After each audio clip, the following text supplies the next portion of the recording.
Hey guys, welcome to Talk to Me Tuesday for this week, October 27th. It's Halloween week, so boo. I'm not in a costume because it's actually Monday for me, so it's the 26th. I have company coming tonight and I'm not going to be available tomorrow, so I'm hoping to get this online and ready to post and everything. I'm actually wearing my Ravenclaw t-shirt today because I just did a video interview for the Leaky Cauldron's Leaky Crafts. I was selected for the November Crafter of the Month, so that interview will actually go up next week, and I will post a link to that when it comes up. So I think by the time my next Talk to Me Tuesday comes out, that video will be online. So if you're wondering why my background looks a little different today, I did some rearranging and cleaning yesterday because my sewing room is actually our extra bedroom. So when we have company, we have to host them in here, and I have directly to my right is a mattress waiting to be a bed, and I will tilt this just slightly so you can see where you are. If you see there's my sewing machine over there, so normally I'm sitting over here, but I've cleaned that table off so that my guest has somewhere to put their things. So I'm going to jump right in. I had one last bookmark come in the mail, and it was this cute little Ravenclaw tie, which is very appropriate since I'm wearing my Ravenclaw tee. And unfortunately, it got a little squished in the mail. You can see the envelope looks like it got, I'm trying to show it to you, there you go. It got eaten by the machine, see? So it was a little bit torn up, but the bookmark was mostly okay, just I had to reapply a little glue, and I just realized I need to put a little more on one of the stripes because it did get a little squashed in the mail. But I might just laminate it so that it'll make it extra special, but I just thought it was really cool because it's a little Ravenclaw tie. Mostly last week I was getting ready for company, so I didn't do a whole lot, but I did get my kids' Halloween costumes are finished, so at least I'll have costumes in the video even though I'm not wearing one. So the first one I want to show you is I showed the Kagome collar last week, so I showed this and I added cuffs. Actually what I did was, this is bias tape that I took the seam out of the cuff and added the bias tape, and then I added a little button with a loop here so that it's the same size, and since it's got the bias tape it's not as stretchy. That was actually, took me almost as long as making the collar did. And the collar's not attached. This t-shirt actually just has the neck cut out so that you don't see the ribbing at the neck, and the skirt's under here that I showed you last week. So that's pretty much the whole costume for Kagome. She also has white knee socks and a black wig because my daughter's strawberry blonde and Kagome has long black hair. My son is going to be Bakura from Yu-Gi-Oh! From the manga, I think. Don't quote me because I don't have a clue what I'm talking about here.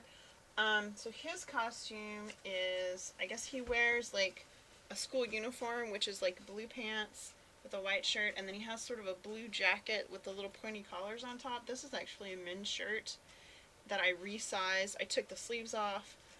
I sized the sleeves down, so this whole part, I took all of this apart. I took the collar off. I left this part of the collar, but I took the actual collar off, and because it had a more rounded collar, and it's supposed to be short and sort of stand up. I don't know if you can see that or not. So I redid this, and I left the plastic piece in there so it would continue to stand up, but just redid that and then reattached it, just slipped it back in and sewed it back on. And the pants are actually reconned as well, which is not very exciting, but it did work, and I didn't enjoy it all that much, but it's done. And I made they both have necklace props. His is done, hers is not. I did his yesterday. This apparently is called the Millennium Ring. I don't have a clue. It's for Bakura to wear. I made it from a picture, the size that my son told me he wanted it. It has a wire form inside that I made by, I wrapped it around a bowl that he said that was the right size, and then all of these little circles that look like jump rings were actually made by wrapping the wire around a pencil so that that would be in the right spot, and then I can hang these little dangly things. And this one actually is a jump ring that I used. So it's all wire inside, and then it's all polymer clay on the outside, and then it's just on a little I think it's probably a plastic strap, but it's just a little kit that I found at Michael's for that. He wanted it on a brown cord, so that's a brown cord. So that is that. And since I'm only at 5 minutes, I'm going to show you one super way back craft. years and years ago, after the Chamber of Secrets movie came out, there was Harry Potter fabric. It's the only time Harry Potter fabric's ever been sold, was the first and second movie. The licensing is now gone. You can't even find Harry Potter fabric anymore because they don't make it anymore, and they haven't made it since Chamber of Secrets. But way back when, before that happened, and when you could still buy Harry Potter fabric, I had a fair amount of it, including some Polyjuice Potion fabric.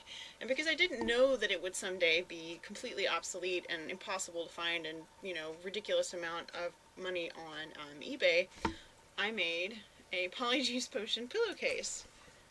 And I came across this weekend when I was washing sheets, so I thought I'd pull it out and just show you. It's just the licensed fabric with the Polyjuice Potion pattern on it, and that was before I even started Harry Potter quilting. And it was this fabric that made me think about quilting, because I thought, oh, I'll make a Harry Potter quilt, I'll just get some more Harry Potter fabric. And then I started looking and realized they don't make it anymore, and it's like $15 a fat quarter, which is 18 by 22 inches, which would make a really, really expensive quilt, and that snowballed the whole paper piecing thing. So I guess that's it for today. I will see you guys next week, and look for my interview on the Leaky Cauldron. It should be coming out, I think they said November the 1st, and if not, I will post a link to it next week, and I'll see you guys later. Bye! Oh wait, P.S. My best friend Jules did post a video last week of what I sent her for her birthday, and I'm going to go ahead, in case you missed it, I'm going to post some pictures here at the end so you can see what I made for her. But you need to go to her video for the explanation. I'll see you guys later. Bye.